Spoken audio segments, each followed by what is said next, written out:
Just ముగ్గురు సహాయం చేయండి, మొత్తం ఈ ప్రపంచాన్ని మార్చేయచ్చు. ముగ్గురికి సహాయం చేస్తే మొత్తం ప్రపంచాన్ని మార్చేయచ్చంట. ఎలా కుదురుతుందన్నయ్య? కుదురుతుంది.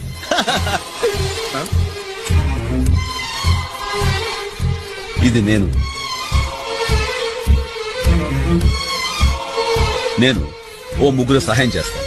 ఆ ముగ్గురు దగ్గర నుంచి నేను థ్యాంక్స్ కోసం ఎదురు చూడకుండా తలా ముగ్గురికి హెల్ప్ చేయమంటాను. అలా ముగ్గురుగా పెరిగి చివరికి ప్రతి ఒక్కరిలోనూ ఎదురువాడికి సాయం చేయాలి అనే ఆలోచన పుడుతుంది.